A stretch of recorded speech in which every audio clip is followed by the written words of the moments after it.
옛날에 한 무변이 있었는데 다른 친지는 없었고 다만 한 재상 댁에 출입하게 되었다. 여러 해 동안 매일 열심히 봉사하여 오직 벼슬 한 자리를 얻으려 했다.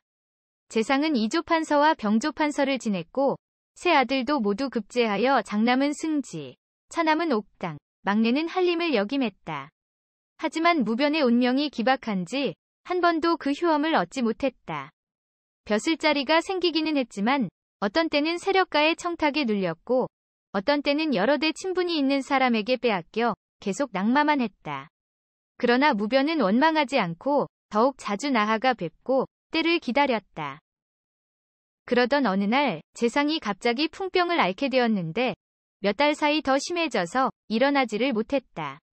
무변은 그 집에 머물면서 병수발에만 몰두했다. 한 달이 지나고 또 한 달이 지나가는데도 조금도 흐트러지지 않은 채 약을 다리고 옷을 입히고 벗기기를 모두 친히 살피고 받들었다. 재상은 허다한 문객과 겸종이 곁에 있었지만 그들이 모두 영리하고 민첩한 무변만 못하다며 그를 잠시도 곁에서 떨어져 있지 못하게 했다. 그러니 무변은 밤에도 옷을 입은 채 잠시 눈을 붙일 따름이었다. 대소변을 보거나 앉고 누울 때도 부축하기를 털끝만큼도 게으르게 하거나 싫어하는 마음을 티내지 않았고 고달픈 내색도 하지 않았다. 재상의 병증은 점점 더 심해져서 말을 더듬고 목소리도 잘 내지 못해 옆 사람이 알아듣기가 어려울 지경이 되었다. 거기다 다른 병도 더불어 생기니 온 집안이 허둥지둥 연일 밤을 지새웠다. 그러던 어느 날 밤 새아들이 피곤을 이기지 못해 쉬러 돌아갔고 겸종과 노비들도 모두 피곤하여 잠이 들었다. 방 안에는 무변 혼자만 남게 되었다.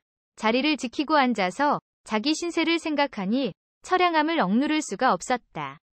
자기는 재상에게 가깝기로 따지면 자식이나 조카도 아니고 천하기로 따지면 종도 아닌데 문화에 출입한 지 근 10년이 되어도 조금의 혜택도 받지 못했다.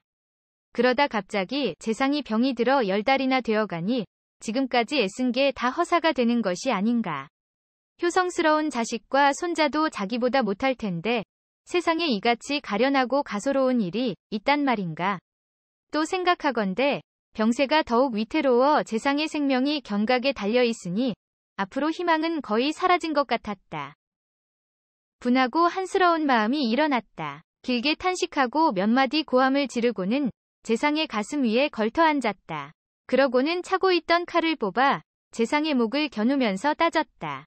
내가 너의 집과 전생에 무슨 업보에 인연이 있길래 여러 해 고생하고 한 톨의 보답도 받지 못하느냐? 병이 든 지 여러 달, 온 정성을 다해 간병했건을 소위 내 자식이라는 승지, 한림무리가 나처럼 이렇게 지극정성을 다해 구호했느냐? 그런데도 내 은떡에 조금도 감사하는 뜻이 없고 미안한 기색조차 보이지 않으니 너 같은 놈은 어찌 빨리 죽지도 않느냐? 그러고는 칼을 집어넣고 방 한구석으로 물러나 앉았다. 재상이 비록 말은 못했지만 정신은 말짱했다. 그가 하는 짓을 보고 또 그 말을 듣고는 분통을 이기지 못했지만 어찌할 수도 없었다.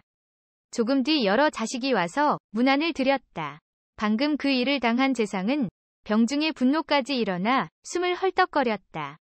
승지가 무변에게 물었다. 숨을 헐떡이시는 게 어제보다 더 안 좋아지신 것 같네. 어떻게 몸조리를 잘하지 못함이 있으신가? 무변이 대답했다. 특별히 잘못된 건 없습니다. 아까 소변을 보시고 나서 잠이 드신 듯 했는데 갑자기 기침을 몇 번 하고 깨어나셨지요. 그 뒤로 숨쉬는 것이 이렇게 되셨죠. 재상이 들으니 생판 거짓말이라 더욱 분함을 이기지 못했다. 말을 하려 해도 소리를 낼 수가 없어 한 손으로 자기 가슴을 가리키고 다른 손으로는 무변을 가리키며 잠옷 할 말이 있는 듯한 신용을 했다. 재상은 아까 무변이 한 괘씸한 소행을 알리려 한 것이지만 다른 사람이 이를 보고 어찌 그 마음을 알 수 있겠는가.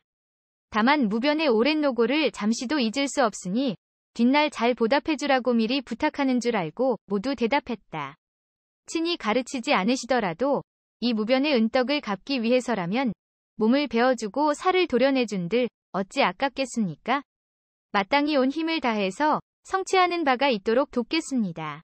재상은 그 말을 듣고 연이어 손을 휘젓고는 다시 자기 가슴과 무변을 가리켰다.